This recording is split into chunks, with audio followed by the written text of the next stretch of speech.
Здравейте, ние сме Юлия Костадинова и аз Любомир Балджиев от divino.bg. Днес ще се опитаме заедно с вас да приготвим една много обичана рецепта – черноморски миди с вино. Какво ни трябва? Трябват ни, разбира се, миди.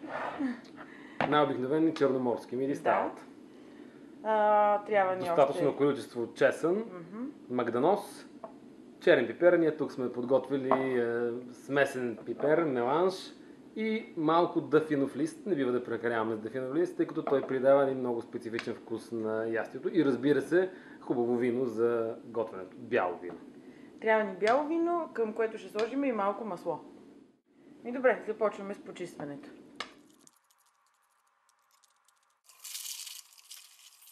Когато приготвяме мидите и когато ги почистваме, да отделим тези, които са с отворена черупка, докато още са сурови, защото това означава, че те вече не са годни за ядене. Интересното при този вид мида е, че освен, че е много диетична като храна, съдържа и лесно смилаеми, лесно усвояеми за организма протеини.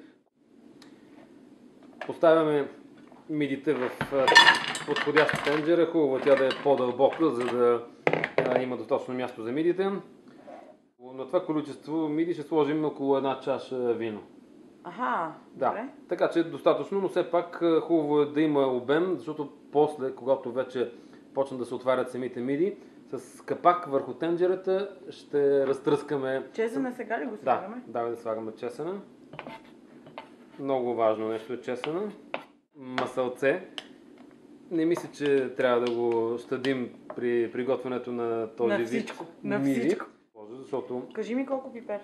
Пипер също колкото поеме. Горе-долу една чаша, на око всичко, разбира се.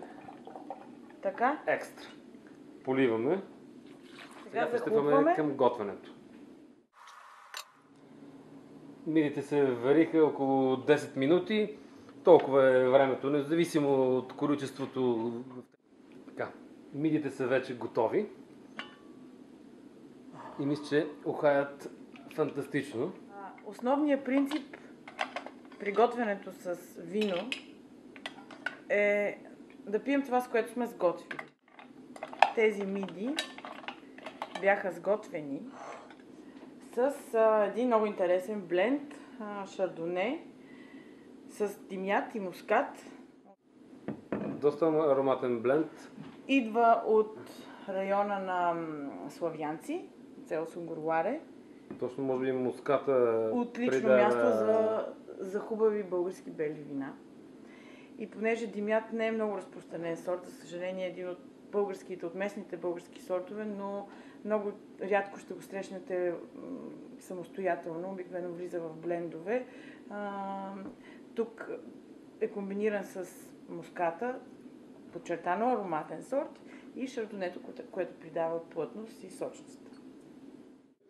Муската е доста специфичен сорт, който не се харесва на всеки, не е толкова масов сорт и може би това съчетание с шардонето и с димята прави виното да изглежда толкова симпатично. Да, принципът е прост. Избираме вино, което е леко и елегантно, освежаващо.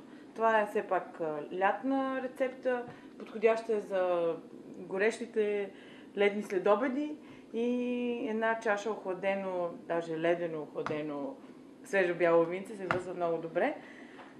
Ненатрапчивия вкус на това вино всъщност много добре изважда морският елемент, нюанса на море в мидената ядка.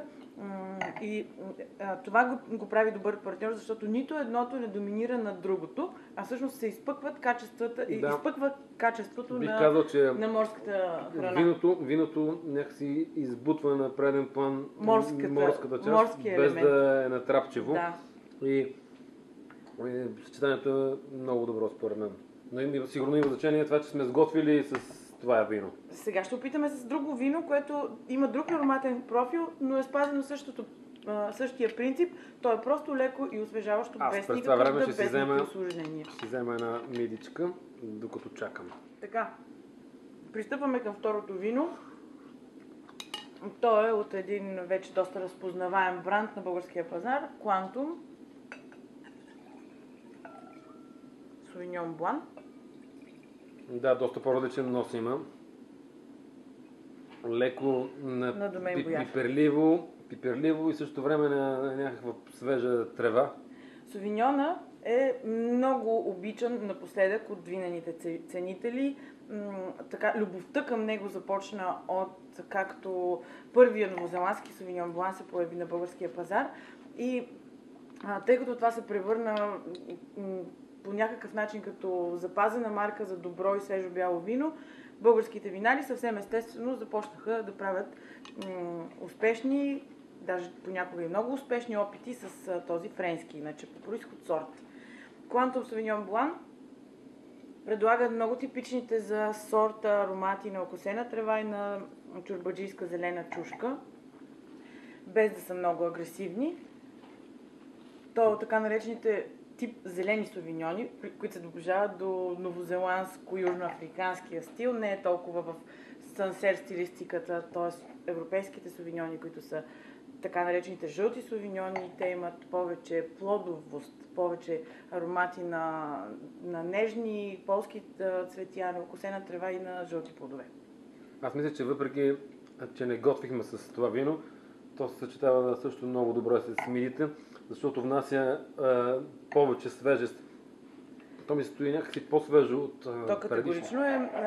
По принцип, сорта, ако е добре направен, той има една много така хрускаща свежест и хрускащи киселини, които много помагат на повечето ястия, например салати с чесън или с лук, да се балансира.